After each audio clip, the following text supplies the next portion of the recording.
Bom dia, amada igreja. Vamos começar mais a lição de número 11, que fala sobre o reinado de Ezequias.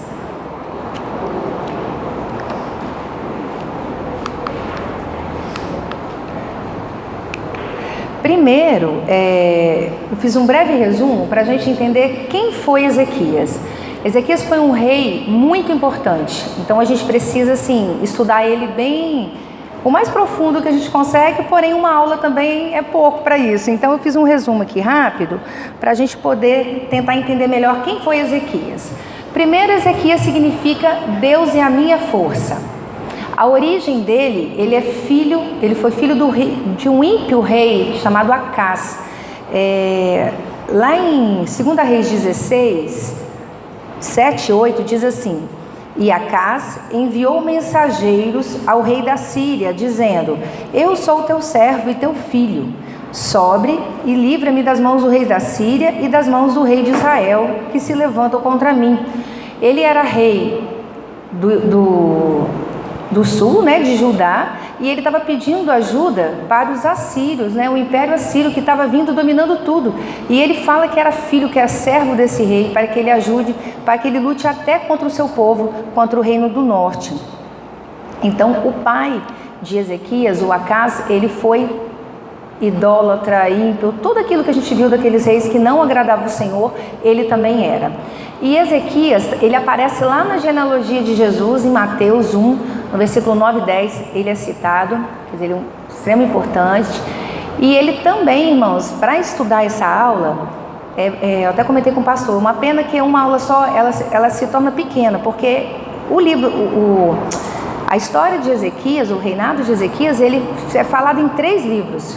No livro de 2 Reis, do 18 ao 20, 2 Crônicas, do 29 ao 32, e em Isaías, de 36 a 39.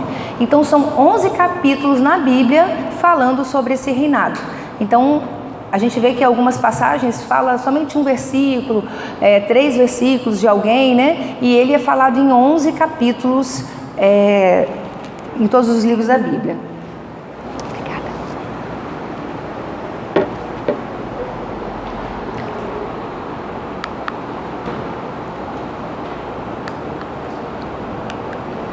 Qualidades de Ezequias.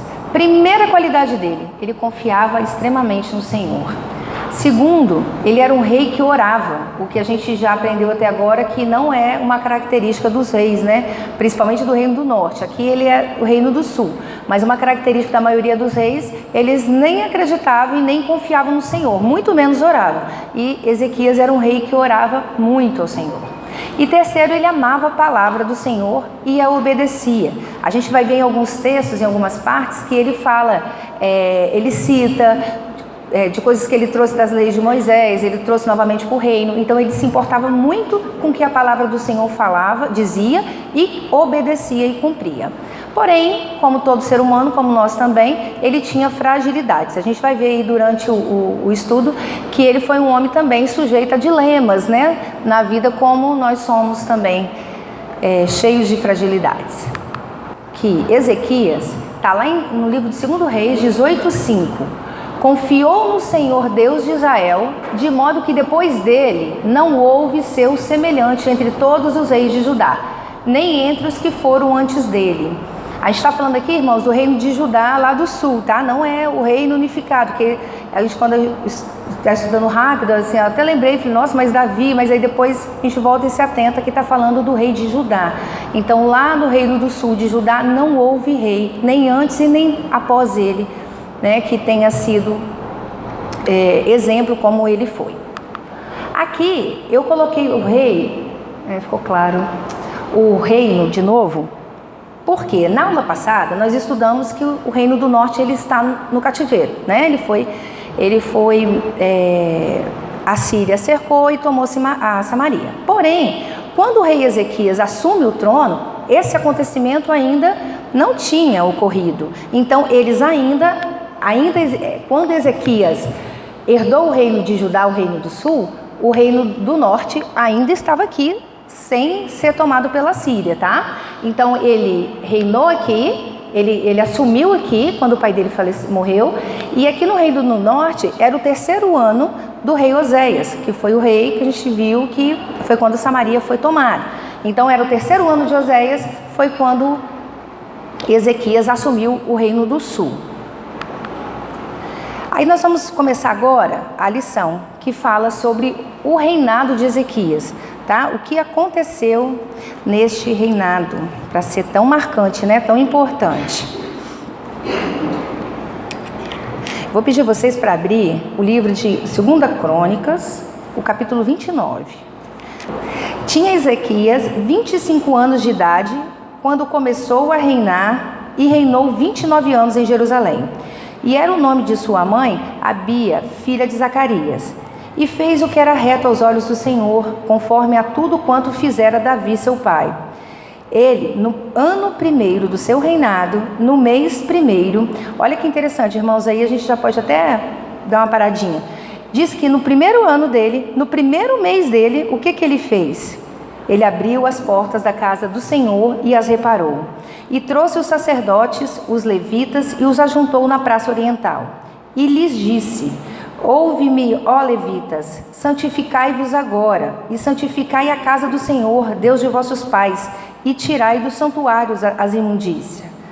Porque nossos pais transgrediram, e fizeram o que era mal aos olhos do Senhor nosso Deus, e o deixaram, e desviaram seus olhos do tabernáculo do Senhor, e lhes voltaram as costas. Agora o 10 e o 11, mesmo capítulo 29.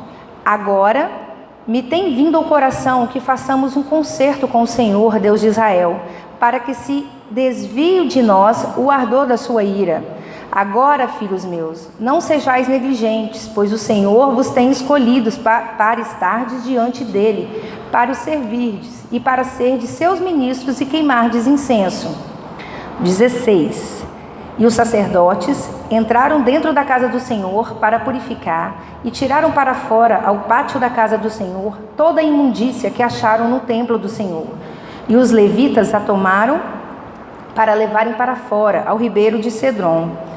18 e 19 agora. Então entraram para dentro ao rei Ezequias e disseram: já purificamos toda a casa do Senhor, como também o altar do holocausto com todos os seus vasos e a mesa da proposição com todos os seus vasos.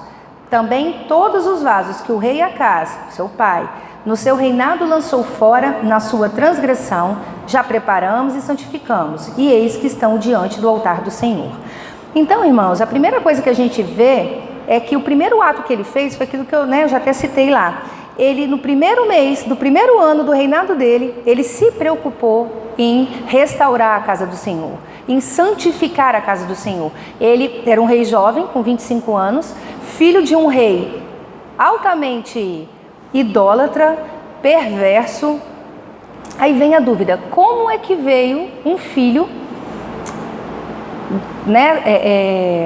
com um lado bom, reconhecendo o Senhor como prioridade do seu reino?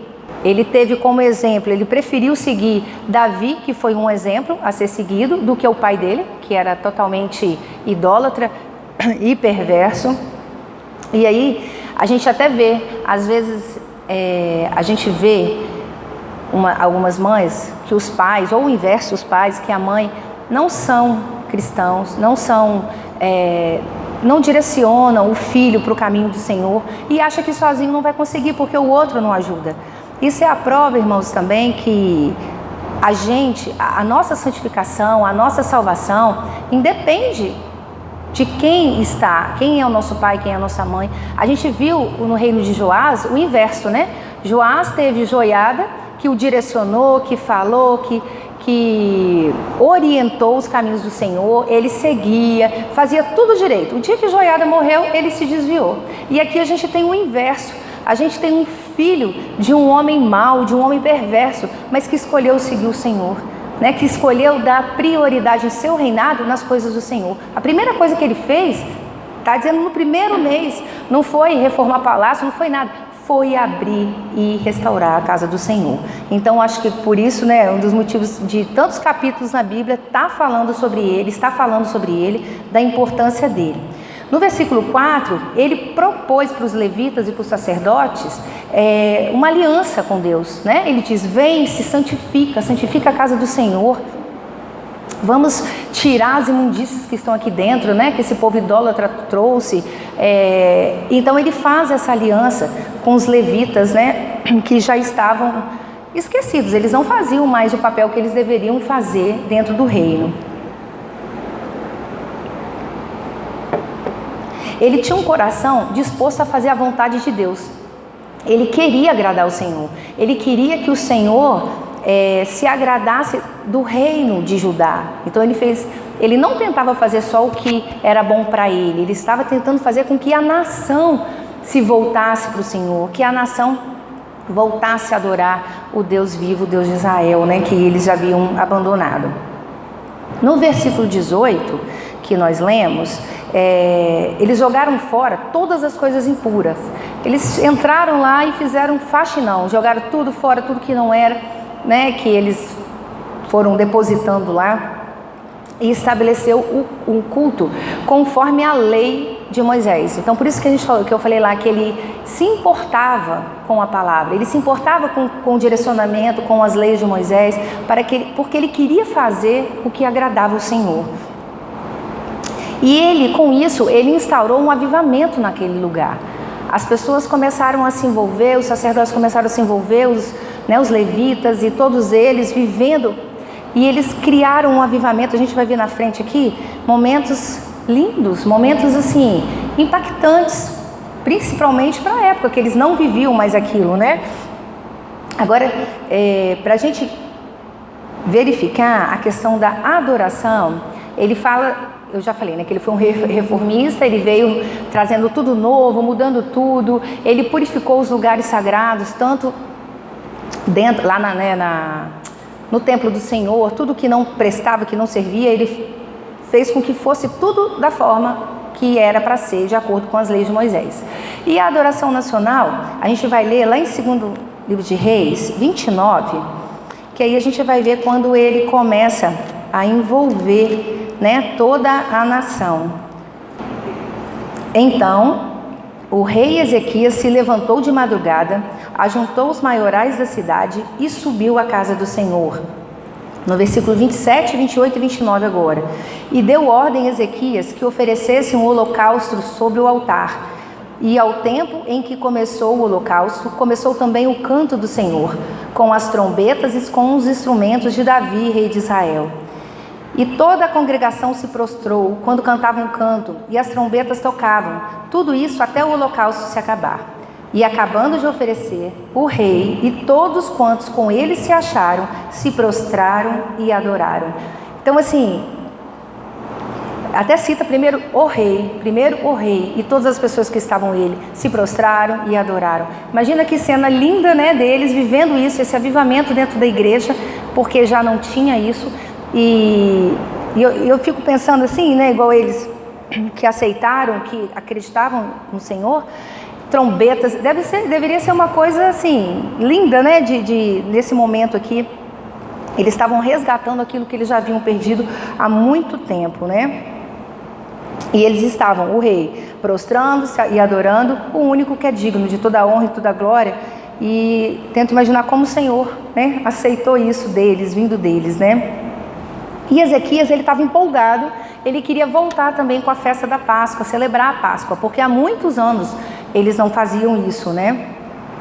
E um pouquinho à frente, 2 Crônicas 30, o versículo 10, diz assim: e os correios foram passando de cidade em cidade, pela terra de Efraim, Manassés, até Zebulon, porém riram-se e zombaram deles. Lembra que o reino ainda não havia sido tomado, né? O reino do norte.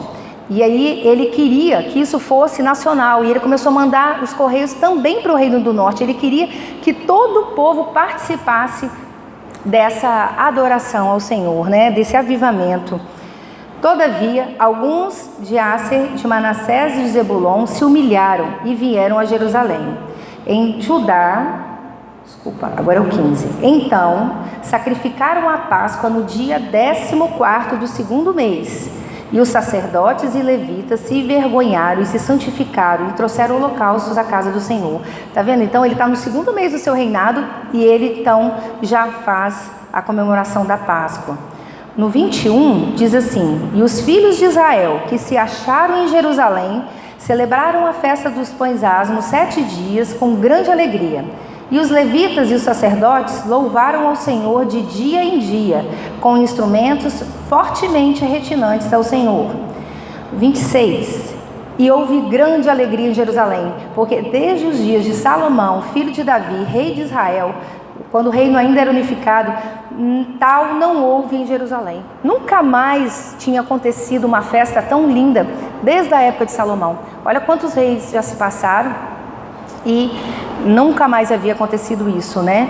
E aí, no versículo 27, então os sacerdotes e os levitas se levantaram e abençoaram o povo, e a sua voz foi ouvida, porque a sua oração chegou até a sua santa habitação aos céus. Então, foi uma festa que ele mandou, né, as cartas, alguns aceitaram e vieram participar, outros zombaram, riram, né, mas a festa aconteceu grandemente, né, de uma forma que eles não viam há muitos anos. Irmãos, eu estou correndo um pouquinho, assim, estou pulando os versículos, como eu disse, é muito versículo, então eu estou tentando ir naqueles pontos que a gente consegue resumir para a gente entender tudo o que aconteceu, que é muita coisa legal e boa de ver. Então, assim, depois se vocês quiserem anotar aqueles livros, estudarem em casa, são 11 capítulos, um acaba às vezes completando o outro, a mesma situação, mas um livro, uma história muito boa de estudar, de se aprofundar, para fortalecer, tá? Para nos fortalecer, nos avivar todos os dias.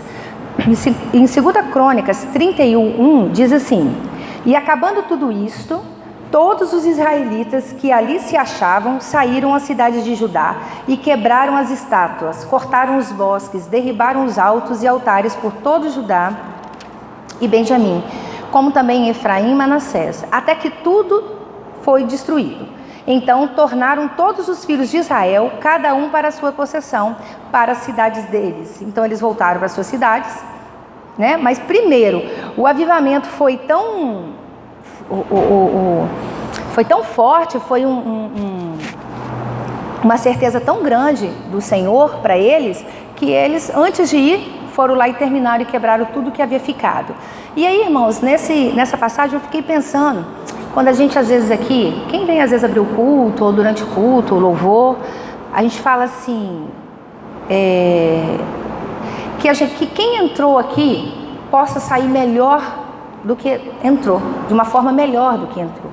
E eu lembrei disso, eu falei assim, às vezes a gente está aqui no louvor, na hora da adoração, na hora da palavra, e a gente não se dá por completo como eles aqui fizeram, como eles aqui viveram. Então, num momento como esse, de louvor, de adoração, a gente tem que dar o nosso melhor, para que a gente possa ter esse sentimento, esse avivamento, para que a gente saia daqui e possa fazer aquela faxina que eles fizeram, tirar tudo da gente, tudo de dentro do nosso coração, que nos afasta do Senhor, que faz com que, não que Ele nos abandone, mas às vezes que a gente não sinta tanto a presença dEle, porque o pecado faz isso.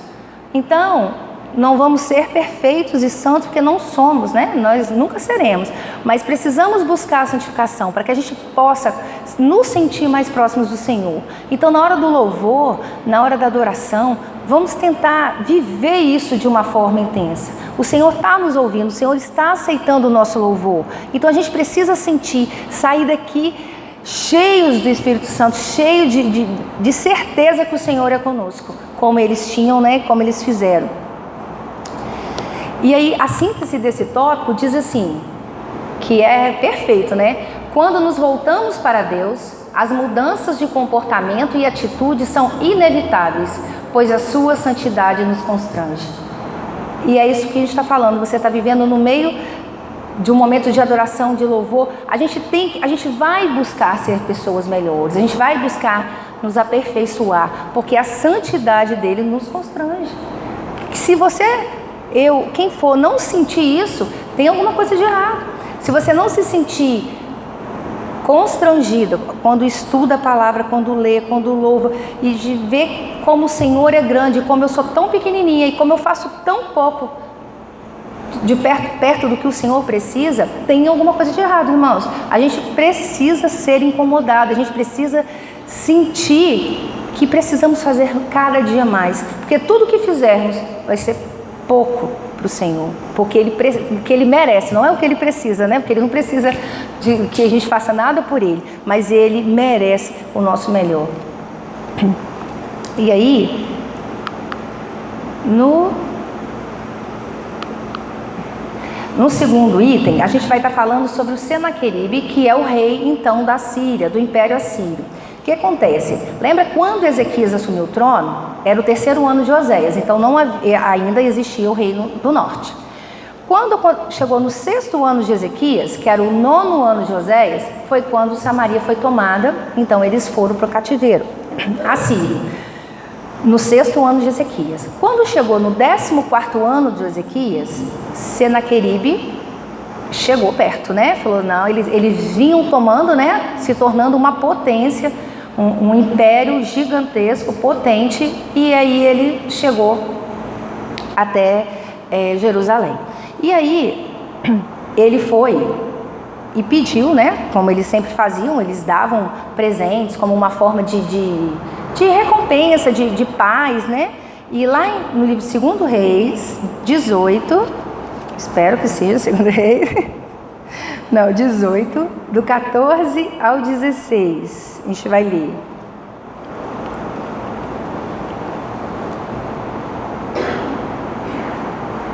Então Ezequias, rei de Judá, enviou ao rei da Síria, a Laquis, dizendo: pequei, retira-te de mim, tudo que me impuseres levarei. Então o rei da Síria impôs a Ezequias, rei de Judá, 300 talentos de prata e 30 talentos de ouro.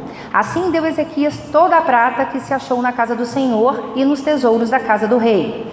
Naquele tempo cortou Ezequias o ouro das portas do templo do Senhor e das ombreiras de que Ezequias, rei de Judá, as cobrira, e deu ao rei da Síria. E ele deu, falou: beleza, te dou, vai embora, fica quietinho. Mas não era isso que o rei da Síria queria. E aí a gente continua a leitura agora no versículo 18 e 19. O rei da Síria voltou e não era isso que ele queria, não era o ouro e a prata, ele queria invadir a cidade. E aí Ezequias caiu a ficha. E ele disse assim: não vou resistir, o Senhor é conosco. E aí ele começou a falar com as pessoas, que as pessoas tivessem fé, que as pessoas tivessem certeza que o Senhor as livraria. E aí o rei, o Senaqueribe, no versículo 18 e 19, fala assim: eles chegaram, né, até os portões lá de Judá. Ele tomou algumas cidades, né, da divisa, e chegou próximo e falou assim, ó, no versículo 18, tá? Capítulo 18, versículo 18. E chamaram o rei, o Ezequias, e saiu a eles Eliaquim, filho de Ilquias, o mordomo, Sebna, o escrivão, e Joá, filho de Asaf, o chanceler. Ele mandou esses 3, mas ele não foi falar. E aí Rabsaque disse assim, estava em nome do rei: ora, dizei a Ezequias: assim diz o grande rei, o rei da Síria, que confiança é esta em que confias? E aí ele foi e falou para ele assim: você não veio falar comigo? Você está confiando em quem, né? E aí o rei, esse Rabsaque, que acho que ele é o líder lá do exército deles, do assírios, começa a questionar e começa a impor algumas coisas para o povo, e começa a falar, colocando medo no povo. Você está confiante do quê? Você está confiando no faraó? Ele não é confiável. Você está confiando em quem? No Deus de vocês? E aí ele começa a blasfemar, ele começa a falar coisas absurdas, que a gente vai ler agora no 2 Reis 18, 33. Aí ele fala assim para o povo lá de Judá: porventura os deuses das nações, versículo 33, tá, gente? Puderam livrar cada um a sua terra das mãos do rei da Síria? Que é feito dos deuses de Amate e de Arpade? Que é feito dos deuses de Sefarvaim, Rena e Iva? Aí olha o que ele fala. Porventura livraram a Samaria da minha mão? E aí ele usa, né? Samaria, tipo assim, o mesmo Deus de vocês não livrou da nossa mão. Nenhum Deus desse povo livrou cada povo, né? Cada lugar da minha mão. Quem são vocês? E aí eles começam a colocar medo no povo. E ele fala em judaico, para eles entendem, todo mundo no muro, eles entendem o que está acontecendo. Esses 3 que o rei mandou, falou com eles, fala em outra língua, né? E para que eles não ouvissem, para que eles não se amedrontassem. E eles batiam no peito e falavam, não, cadê? Vocês estão com muita coragem, o que está acontecendo? Nós somos gigantes, nós vamos derrotá-los, né? E o povo fica amedrontado também, né? Claro, porque eles eram uma potência. E aí, no capítulo 19, no versículo 1, diz assim, 2 Reis, e aconteceu que Ezequias, tendo ouvido tudo isso que eles falavam, né? Rasgou os seus vestidos e se cobriu de saco e entrou na casa do Senhor. Lembra que a gente falou que uma das qualidades dele era essa, que ele orava muito? E os servos de Ezequias foram falar com o profeta Isaías sobre essa questão, que era para Isaías então orar, né, para que Deus intervisse nessa situação. No versículo 6 e 7 diz assim, no capítulo 19, Isaías lhe disse para os servos que foram até ele, assim direis ao vosso Senhor, que é Ezequias, né, vai dizer assim, assim diz o Senhor, não temas as palavras que ouviste, com as quais os servos do rei da Síria me blasfemaram. Eis que meterei nele um espírito e ele ouvirá um arruído e voltará para a sua terra. Lê essa última palavra junto, irmãos, essa última frase. A espada o farei cair na sua terra. Então o Senhor disse que ele iria voltar para a sua terra e que a espada iria o ferir. O rei da Síria continuou ameaçando, porque ele começou a ouvir os ruídos que o Egito estava vindo atacá-lo. Então ele achou que ele fosse enfrentar de um lado Egito e do outro lado Jerusalém. Já era a confusão. E aí ele, mesmo assim, ele pegou e começou a afrontar novamente o nosso Deus. Só que aí ele já não falava, ele começou a escrever cartas para o rei Ezequias, falando tudo aquilo, falando as mesmas coisas. Quem é esse Deus? Porque você acha que se não livrou Samaria vai livrar vocês? Não vai, vocês irão cair em nossas mãos, não tem jeito. E eles afrontando. E aí, a carta, irmãos, ele era de rendição. A carta era para eles se renderem. Mas Ezequias diz a palavra que ele não se rendeu. Ele se rendeu sim ao Senhor. Ele foi para a casa do Senhor, ele foi orar. E aqui eu coloquei uma imagem, né, dele orando com as cartas, colocando as cartas ao Senhor. E aí no versículo... Aí ele orou, né? A palavra diz que ele orou fervorosamente, que foi o que a gente viu, né? Que é uma qualidade dele. No verso 20, diz assim, então Isaías, filho de Amós, mandou dizer a Ezequias, assim diz o Senhor, Deus de Israel, o que me pediste acerca de Senaqueribe, o rei da Síria, eu ouvi. Aí, olha a oração que ele fez. Vamos, né, imaginar essa imagem aí, as cartas, e ele fazendo a oração ao Senhor. Olha como que ele fala. Recebendo, pois, no versículo 14, irmãos, capítulo 19, o versículo 14. Recebendo, pois, Ezequias as cartas das mãos dos mensageiros e lendo-as, subiu à casa do Senhor. E Ezequias as estendeu perante o Senhor. E orou perante o Senhor e disse, ó Senhor Deus de Israel, que habita entre os querubins, tu mesmo, só tu é Deus de todos os reinos da terra. Tu fizestes os céus e a terra. Inclina, Senhor, o teu ouvido e ouve. Abre, Senhor, os teus olhos e olha. E ouve as palavras de Senaqueribe, que enviou a este para afrontar o Deus vivo. Verdade é, ó Senhor, que os reis da Síria assolaram as nações e as suas terras, e lançaram seus deuses no fogo, porquanto deuses não eram, mas obra das mãos de homens, madeira e pedra, por isso os destruíram. Agora, pois, ó Senhor nosso Deus, se servido de nos livrar da sua mão, e assim saberão todos os reinos da terra, que só tu, Senhor, é Deus. E aí, no próximo versículo, é aquele que eu já até li, que diz, o Senhor manda, né, através de Isaías, dizer a ele que o que ele pediu, o Senhor ouviu, né, ouviu a sua oração.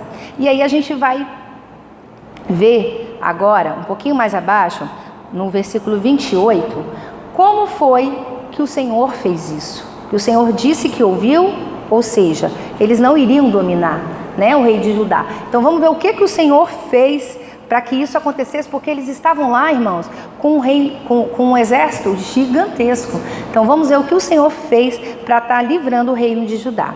No versículo 28, no mesmo capítulo 19: por causa do teu furor contra mim, e porque a tua revolta subiu aos meus ouvidos, portanto, porei o meu anzol no teu nariz e o meu freio nos seus beiços, e te farei voltar pelo caminho por onde vieste. Eles, no estudo diz que eles faziam esses desenhos dos prisioneiros. Eles desenhavam os prisioneiros com esse anzol no nariz e com esse freio, né? Como eles estivessem direcionando realmente, porque eles eram prisioneiros. E o Senhor fez a mesma coisa com eles. E isto te será, no versículo 29, e isso te será por sinal. Este ano se comerá o que nascer por si mesmo, e no ano seguinte o que daí proceder. Porém, no terceiro ano semeai e cegai, e plantai vinhas, e comei os seus frutos. Porque o que escapou da casa de Judá e ficou de resto, tornará a lançar raízes para baixo, e dará fruto para cima. Porque de Jerusalém sairá o restante, e do monte de Sião o que escapou. O zelo do Senhor fará isso. Só vou voltar para não ficar muito prolongado. O zelo do Senhor fará isso. Irmãos, essa passagem, ela está dizendo porque quando o exército veio, eles estavam no momento da colheita. Eles iriam colher. Então tem um momento lá que eles vão plantar e meses depois eles vão colher. E o exército chegou nesse momento. E eram muitos homens. A gente vai até ver uma cena, eu não vou falar o número agora, só pra gente, mas são muitos homens, acima de 100 mil. Então o que eles fizeram? Eles comeram tudo, né? Devastaram tudo e não sobraria. E uma das ameaças deles era essa, que eles iriam morrer de fome. Jerusalém ia morrer de fome e morrer de sede. E aí o Senhor diz aqui, ó, que neste ano comerá o que nascer por si mesmo. Então não se preocupe, não precisam plantar, porque vai nascer por si mesmo. No versículo, o finalzinho aqui do 30, diz assim: tornará a lançar raízes para baixo e dará frutos para cima. Ele diz que os 2 primeiros anos eles não precisam se preocupar, que ele irá prover, né, o alimento para eles. E a partir do terceiro ano eles vão conseguir plantar, colher e tudo vai voltar ao normal. Esse é o nosso Deus, né, que providencia tudo. Portanto, assim diz o Senhor acerca do rei da Síria. Estou no versículo 32. Não entrará nessa cidade, nem lançará nela flecha alguma. Tampouco virá perante ela com escudo, nem levantará contra ela tranqueira alguma. Pelo caminho por onde vier, por ele voltará. Porém, nessa cidade não entrará, diz o Senhor. Porque eu ampararei a essa cidade para livrar, por amor de mim e por amor do meu servo Davi. Aí lembra que a gente fala, né, que a importância de você ser uma pessoa bem-sucedida, assim, perante o Senhor, que as próximas gerações irão herdar. Olha onde eles estão e ele ainda cita que por amor ao servo Davi. Então, assim, essa passagem, quando a gente estudou lá, né, sobre Davi, muitas coisas não aconteceram com os filhos dele, não porque eles mereciam, mas porque o Senhor havia prometido a ele, né, que os honraria. E aqui ele ainda diz por amor ao servo Davi. Então, irmãos, esse resumo aqui é Deus falando o que ele vai fazer, que o povo não precisa se preocupar, e ele diz ao rei que nessa cidade você não irá entrar, e pelo caminho que você veio você voltará, né? Tá quase finalizando a história, no versículo 35, mais embaixo, agora fala sobre como o Senhor fez, porque eles tinham um exército imenso. O Senhor disse o que iria fazer com o alimento, que eles não se preocupassem, né, que ninguém iria morrer de fome.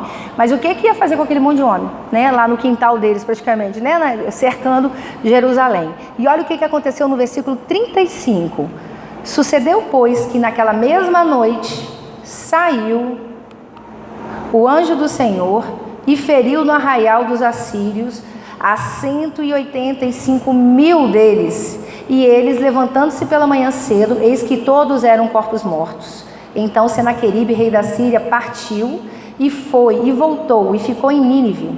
E sucedeu que, estando ele prostrado na casa de Nisroque, seu Deus, os 2 filhos dele, Adrameleque e Sarezer, seus filhos, o feriram, como o Senhor havia dito que ele seria ferido, a espada.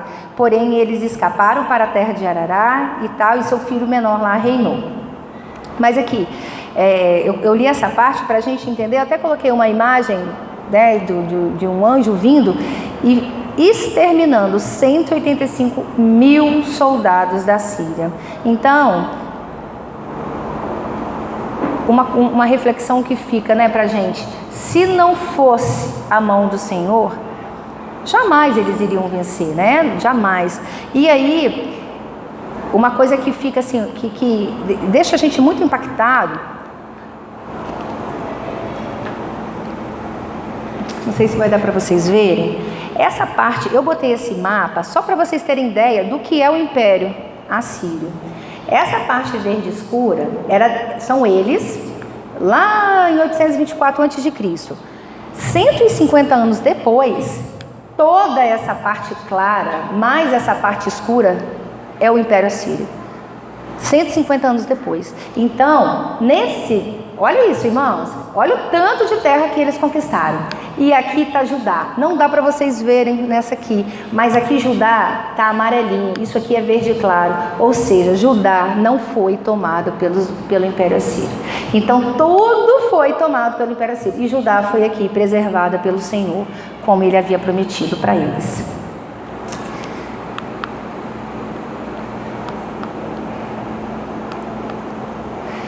A síntese desse tópico diz que aquele que ousa afrontar o Senhor Deus é severamente castigado, né? A conclusão, irmãos, dessa lição diz que ninguém pode zombar de Deus e ficar impune. E que Ezequias deixa uma lição, que Deus sempre ouve os sinceros de coração. Deus confia nele mesmo diante do medo e da insegurança. Quando Ezequias, a primeira vez que o rei abordou, o que ele fez? Ele teve medo. Ele entregou todo o ouro, tirou lá das portas do templo, tirou todo o ouro, toda a prata, entregou. Tipo, vai embora, me deixa em paz. Só que quando ele viu, mas ele deve ter ficado com medo, né? Então está falando que mesmo com medo e com segurança que nós temos, o Senhor conhece o nosso coração. E depois ele, né, voltou e se entregou tudo nas mãos do Senhor. E o Senhor, então, né, providenciou todo esse livramento do reino de Judá por um determinado tempo, né? A lição fala exatamente desse assunto, né, sobre essa tentativa, né, de conquista de Jerusalém. Só que eu não posso deixar passar, só para a gente fazer mais um comentário sobre a importância de Ezequias, porque acho que todo mundo conhece aquela história do rei que pediu um pouquinho mais de vida para Deus, né? E Deus concedeu mais 15 anos. Esse rei é o rei Ezequias. Após essas conquistas, ele ficou muito doente e estava à beira da morte. E o profeta Isaías foi até ele e disse assim, pera lá. Não, ele não falou não, deixa eu só fazer o resumo rápido. Ele fala assim com ele, o Senhor manda te dizer, arruma a tua casa porque você vai morrer. E ele fica desesperado, ele chora muito, ele ora fervorosamente novamente, fala que ele vira para a parede, ora e pede ao Senhor, porque ele não tinha filhos, ele não tinha descendentes, e ele precisava deixar para que a linhagem dele não se finalizasse. E o Senhor ouviu a oração dele, viu que era de coração, que realmente o que ele queria é isso, e não se beneficiar com as riquezas, né? E aí o Senhor o concede mais 15 anos de vida, e ele ainda pede a prova, né? E aí o Senhor volta com 10 graus à sombra daquele dia, né? Porque se fosse para frente era fácil, ele iria então retroceder 10 graus, que era uma forma, ele ainda pediu a prova, né? Então assim, só para mostrar como esse homem, um homem que recebeu tantas bênçãos, né, como a gente viu, tanto livramento, um homem de fé. É interessante que a gente estude após saindo daqui, porque, irmãos, ele no final, infelizmente, ele também... O estudo diz, alguns livros que eu li, falando que foi que a soberba subiu o coração dele, né? Porque ele começou a receber muitas visitas, muitas joias, muitos presentes, pelo que o Senhor fez. E ele não deu a honra e a glória ao Senhor. Então, por isso, lá no livro de Isaías, fala assim, ó, vou ser breve, porque essas são cenas do próximo capítulo, tá? Não posso contar muita coisa. Eu perdi minha marcação aqui. Isaías 39:1 diz assim: naquele tempo enviou Merodach-Baladã, filho de Baladã, rei da Babilônia, cartas e um presente a Ezequias, porque tinha ouvido dizer que ele estava doente e que já tinha convalescido. E Ezequias se alegrou com eles e mostrou toda a casa, o tesouro, a prata, o ouro, as especiarias, tudo que tinha de melhor no reino ele mostrou. Então Isaías veio até ele e disse assim: que foi que aqueles homens disseram? De onde vieram? E disse Ezequias: de uma terra remota vieram a mim, de Babilônia. E disse ele: que foi que vieram em tua casa? Viram o quê? E ele disse: viram tudo quanto há em minha casa, coisa nenhuma há nos meus tesouros que eu deixasse de lhe mostrar. Então Isaías disse a Ezequias: ouve a palavra do Senhor dos Exércitos. Eis que virão dias em que tudo quanto houver em tua casa, com que entesourarem teus pais até o dia de hoje, será levado para a Babilônia. Não ficará coisa alguma, diz o Senhor. Então, a gente vai estar estudando isso mais para frente, que não cita essa parte, então por isso que eu resolvi falar, porque tem a ver com Ezequias, das escolhas que a gente precisa fazer sempre, que no final, no momento de bobeira dele, ele mostrou o que não devia, ele falou o que não devia, e a gente precisa estar com isso muito firmado, né? De coisas assim que podem ser usadas contra nós e que a gente precisa estar firme para não entregar, para no final, né, como ele colocou toda uma nação em risco, né, a perder, né, vamos dizer. E aí ele morreu, o seu filho Manassés assumiu, e mais uma prova, irmãos, de que pai e mãe não resolve nada. Isso tem que estar no nosso coração. Ele, esse rei exemplar, o filho dele começou a reinar com 12 anos e veio com toda a idolatria. Só vou fazer o resuminho porque não é o próximo reino, então não vou atrapalhar a lição, mas Manassés, o filho dele, que teve um pai desse como exemplo, levantou os altares novamente, adorou a Baal e começou tudo de novo em Judá, infelizmente, né? Essa é a lição de hoje. Alguém tem alguma coisa para falar, para comentar? Mas tem realmente, é muita coisa, né? Muita...